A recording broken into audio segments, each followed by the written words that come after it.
नमस्कार, मैं त्रिपुरारी पांडे। आज मैं मौजूद हूँ अमेठी में और हमारे पास एक रीता जी हैं, मौर्य जी आई हुई हैं और इनका जो है कुछ विवाद चल रहा है और इनका जो विवाद है बहुत ही टेढ़ा मेढ़ा है। आपने देखा होगा ये अमेठी पुलिस और अमेठी पुलिस के अंतर्गत एक थाना है मुंशीगंज थाने में आप जाइएगा तो आजकल तहरीर चेंज जो है, जब जाइएगा तो जो तहरीर है, जो आपके घर में घटना घटी है, जब आप एप्लीकेशन को फॉरवर्ड करते हैं अधिकारी कर्मचारी के पास, तो उनका बोलना ये होता है कि पहले जाइए इस तहरीर को चेंज कीजिए। मैं शासन प्रशासन से पूछना चाहूँगा कि किस सीआरपीसी और आईपीसी में लिखा हुआ है, कहाँ लिखा हुआ है कि पीड़ित जब आपके पास जाता है तो आपके द्वारा तहरीर को चेंज किया जाता है। ये है आपके पास ये एप्लीकेशन है एक, और दूसरा एप्लीकेशन भी है हमारे पास। ये पीड़ित के द्वारा यह एप्लीकेशन जो है भेजा जाता है कि हमारे साथ हमारे घर परिवार में इस टाइप की घटना हमारे साथ हुई है। लेकिन थाने में क्या होता है, वहाँ जाने पर उनसे यह कहा जाता है कि हमारे हिसाब से एप्लीकेशन आप दीजिए और अपने हिसाब से उसमें जो चीज़ें हैं फला के द्वारा यह जो है कि इसमें ये चीज़ें आप एप्लीकेशन में डालिए, ये चीज़ें इसमें आप कीजिए। बताइए, घटना हमारे साथ हुई है, आप कौन होते हैं कि तहरीर चेंज करिए? जब पूरी चेंज ही हो जाएगी तो क्या होगा? समस्या दूसरी है, एप्लीकेशन जो है वो दूसरा है। कौन सी कार्रवाई होगी और कैसी कार्रवाई होगी? और यही है योगी आदित्यनाथ और यही है भाजपा सरकार और यही है इसकी हकीकत। जो एप्लीकेशन दीजिएगा उस पर आपका एफआईआर नहीं होगा। मात्र एफआईआर में 498A 323 504 506 34 मात्र धारा, ये हल्की धारा और हल्की मात्र 151 कार्रवाई हुई जिनके द्वारा इनके घर में बात किया गया, विवाद किया गया, इनके साथ अन्याय किया गया, उसको छोड़ दिया गया 151 में। फिर वही जो पहले था वही चीज़ें फिर हैं। अब ये जो इसमें जो है 498 323 और जब चार्जशीट भेजी जाएगी, जब इसकी जो है इंक्वायरी होगी तो चार्जशीट में फाइनल हो जाएगा। यही खेल हो रहा है।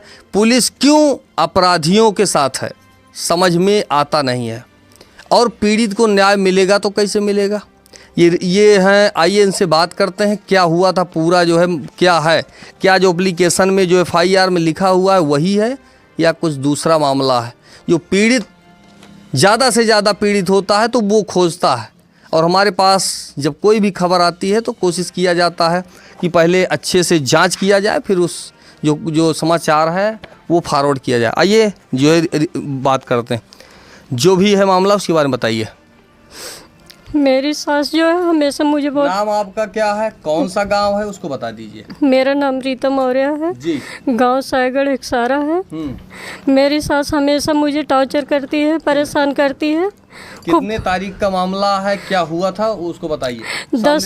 10 तारीख को रात में 9 बजे से 9:30 बजे के बीच में मैं खाना बना रही थी। मेरी सास आई, मुझे गाली देने लग गई। तो मैं बोली जो है अपने पति से, देख लो मुझे गाली देती रहती है हरदम, मैं कुछ बोलती नहीं हूँ फिर भी मुझे किस लिए गाली देती हैं। तो बोले जो है मेरी माँ है, सास है आपकी, जो बोलेगी उसको सुनना पड़ेगा। जो मैं बोली जब मैं कुछ बोलती नहीं हूँ किस लिए हमेशा गाली देती हैं, तो मुझे मारने दौड़ी। तो मैं जो है बोली किस लिए मार रही हो, तो फिर जो मैं उनका हाथ पकड़ के उधर कर दी कि मुझे मारो नहीं। तो मेरे पति मुझे खूब मारने लग गए। तो मैं बोली जो है मुझे मारो नहीं, मैं क्या गलती की हूँ। फिर बोली तुम ज़बान बहुत लड़ाती हो, यही सब करके मुझे जो है खूब मारने लग गए। फिर उसके बाद जो है मेरे जेठ आए, मुझे जो है पकड़े, सब लोग खूब मारे। मुझे गिरा रहे थे, गिरा के मारने के लिए मैं गिर नहीं रही थी। तो मेरे जो है पति बोले लंगी लगा के इसको गिरा दो, फिर मार दो जो है। तो मेरे जेठ लंगी लगा के मुझे गिरा दिए, मारे, जहर पिलाया, जहर पिला के फिर उसके बाद जो है मेरे मुंह पे पानी डाल रहे थे बाल्टी से। मैं बोली मेरा सांस फूल रहा है। बोले कि आज ये सब कुछ नहीं देखा जाएगा, सांस हो चाहे फूले चाहे ना फूले, आज जो होना है वो हो जाएगा जो है। अभी आपने देखा इनके द्वारा ये कहा जा रहा है कि जहर हमको जो है खिलाया गया, इनको जहर खिलाया गया, और जो एप्लीकेशन है उसमें जहर कहीं नहीं लिखा गया है। जो इनके द्वारा एप्लीकेशन थाना मुंशीगंज में दिया जाता है उसमें लिखा हुआ है साफ साफ कि जहर दिया गया। और मुंशीगंज थाने में जो एप्लीकेशन उनके द्वारा कहा गया कि तहरीर को चेंज करो, उसमें जहर कहीं लिखा ही नहीं है। जो सही मामला है उसको पुलिस क्यों छिपा रही है, क्यों जो अपराधी हैं उनका साथ पुलिस दे रही है, यह सोचने का विषय है। और अगर ऐसे होगा तो पीड़ित को न्याय कैसे होगा, पीड़ित के साथ न्याय कैसे होगा। ऐसे आदमी जाएगा, चक्कर घूमेगा, उसके बाद फिर वापस आ जाएगा, और यही 323, 504, 504, 498 मात्र FIR हो जाएगा, चार्जशीट में फाइनल हो जाएगा, और कहीं कुछ होने वाला नहीं है। जब एप्लीकेशन में लिखा हुआ है जहर तो क्यों नहीं उसमें है। लेकिन क्या कहा जाए, तो जो है ये होने के बाद क्या हुआ फिर उसके बाद बोले मैं तुम्हें ख़रीद के लेके आया हूँ, पैसा खर्चा करके लेके आया हूँ, ख़रीद के तुम्हें नौकराइन बना के रखूँगा, जो बोलूँगा उसको करना पड़ेगा। तो मैं बोली मेरे पापा भी तो पैसा खर्चा किए हैं, मैं नौकरानी बन के थोड़ी ना रहने आऊँ, जब कोई गलती करूँ तब ऐसे। देने के बाद फिर क्या हुआ आगे? जहर देने के बाद फिर मैं बेहोश हो गई थी, मुझे कुछ पता नहीं था। मेरा बेटा जो है जब खूब आवाज़ आई तो मेरा बेटा आया, बोला मेरे मम्मी को किस लिए मार रहे थे। तब मैं बेहोश नहीं थी, किस लिए मार रहे हो। तो वो लोग बोले जो है तुम्हारे मम्मी को मार रहे हैं, तुम्हारी मम्मी जो है हमेशा उल्टा सीधा काम करती है। तो फिर वो बोला मेरे मम्मी को मारो नहीं। जब वो जहर पिला रहे थे, मेरा बेटा था, वो बोतल लेके मेरे मुंह में डाले, मेरी सास मेरे जेठ सब लोग पकड़े थे, मेरे पति मुझे जहर पिला रहे थे। जहर पिलाने के बाद गिरा दिए, गिराने के बाद मेरे मुँह पे पानी खूब डालने लग गए। कहने का मतलब कि जहर पिलाने के बाद जो साक्ष्य था कोशिश में थे कि पूरा जो जहर है उसको किनारे किया जाए, लोगों को जानकारी न हो। अब आप सोचिए कि ऐसे एक महिला के साथ घटना हो रही है और थाना मुंशीगंज लीपापोती में है। जी, जो घटना हुई इसके बारे में बताइए।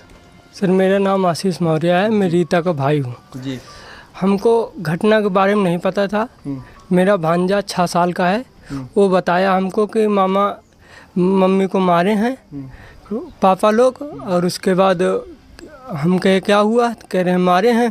फिर उसके बाद कहीं जहर वहर पिला दिए हैं। और वो हाँ साईगढ़ हॉस्पिटल में लेके गए थे। तो हम लोग यहाँ से 100 नंबर पहले घर से निकले, 100 नंबर फ़ोन किए, तो 100 नंबर आई, वहाँ जांच पड़ताल अपना की। और उसके बाद हम लोग इनको मतलब वहाँ से रिफ़र कर दिए। तो असैदापुर हॉस्पिटल में गई, वहाँ से रिफ़र किए, तो फिर वहाँ सुल्तानपुर में गए। तो उसके बाद हम लोग तहरीर लिखाने आए, तो वहाँ एप्लीकेशन हमारा चेंज करवा दिए दरोगा सर और कोतवाल साहब। हम लोग जो दिए थे वो वाली एप्लीकेशन नहीं लिखाए। और उसके बाद उनका क्या नाम है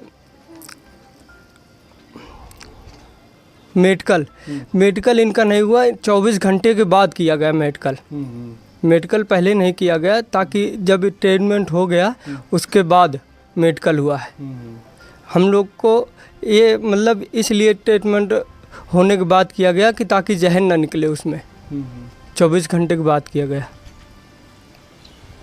अब ये किसके जो है उस पर किया जा रहा है कुछ समझ में नहीं आ रहा है।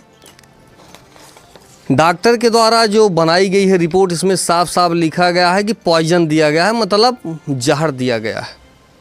ये है डॉक्टर की रिपोर्ट। साईगढ़ जाइएगा वहाँ, और जो ये बता रहे हैं कि वहाँ गए थे सुल्तानपुर, क्यों जी? सुल्तानपुर गए, 2 रिपोर्ट है, दोनों में लिखा है कि पॉइजन, जहर।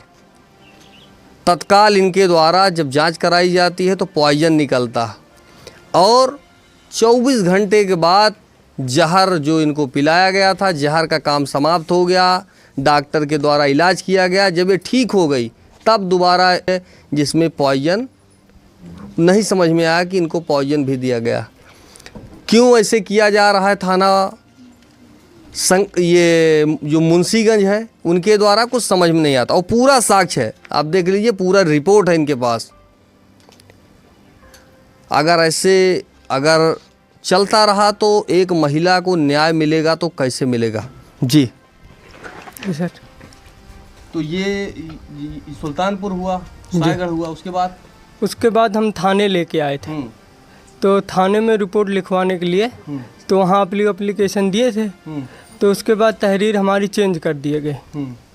तो कहें ऐसे नहीं, ऐसे लिखो। तो हम लोग के पास वो जब तहरीर चेंज करवा रहे थे तो वीडियो बनाए हैं, वीडियो भी है चेंज करवाने की। वो दरोगा साहब बोल रहे थे कि ऐसे ऐसे अपने मन से लिखवाए हैं, उसमें जहर का कहीं जिक्र नहीं किए, अपने जो रिपोर्ट में लिखवाए हैं। हम लोग जो लिखे थे उसमें लिखा है जहर। शासन प्रशासन से क्या चाहते हैं आप? सर हमको न्याय चाहिए। हमारे बहन है और छोटा 6 साल का भांजा है। कहाँ जाएंगे, क्या करेंगे? न्याय चाहिए सर जी। शासन प्रशासन से जो है आपके क्या चाहती हैं? हम यही चाहते हैं कि हमें जो है न्याय चाहिए। मेरे बेटे को जो है पूरी अच्छे से जो है देखभाल की जाए और कोई दिक्कत ना हो। जैसे सब लोग मेरे साथ किए ऐसे अगर मेरा बेटा वहाँ रहेगा कभी उसके साथ भी एक घटना कर सकते हैं। तो मैं अपने बेटे को कहीं जाने नहीं देना चाहती हूँ। प्रशासन से यही रिक्वेस्ट है कि उनको सज़ा दी जाए अच्छे से, बस। जैसा कि आपने देखा, ये हैं पीड़ित। ये इकसारा गांव का मामला है और थाना है मुंशीगंज। अब आप सोचिए कि अगर ऐसे होगा, एप्लीकेशन चेंज हो जाएगा तो पीड़ित को न्याय मिलेगा तो कैसे? इनके पास जो डॉक्टर की ये रिपोर्ट है, दोनों में पॉइजन लिखा हुआ है, लेकिन थाना मुंशीगंज के द्वारा कहीं भी ये नहीं लिखा गया कि जहर भी दिया गया है। अगर ऐसे होगा तो क्या होगा? सारा पेपर है इनके पास, साक्ष्य। और ये जो पेपर है इसमें भी देख लीजिए, मोटे हेडिंग से लिखा हुआ है पॉइजन। अब किसके इशारे पे किया जा रहा है कुछ समझ में नहीं आ रहा है। और यही है योगी आदित्यनाथ की पुलिस। जहां शासन प्रशासन का चाहना ये है योगी आदित्यनाथ का कि एक बढ़िया सुपर व्यवस्था हो जाए, जो व्यक्ति पहुँचे, ट्रांसफ़र भी किया जा रहा है, लेकिन आज लोगों की जो आदत है उसमें परिवर्तन कह दीजिए कि हो तो होने वाला नहीं है। फ़िलहाल ये जो है आपके सामने है, आप देखें। और इस जो FIR हुआ है, 2 धारा 4 धारा जो भी हो किया जाए और इनको मिलना चाहिए न्याय। नहीं तो फिर आदमी का इस कानून, इस व्यवस्था से धीरे धीरे, फ़िलहाल जो भी था पेपर है आपके पास, ये है एक घटना का 2 प्रार्थना पत्र। पहला ये जो बैठे हैं इनका और दूसरा थाना मुंशीगंज का। जो भी था आपके सामने है। फिलहाल मैं त्रिपुरारी पांडे, NDTV लाइव, अमेठी से।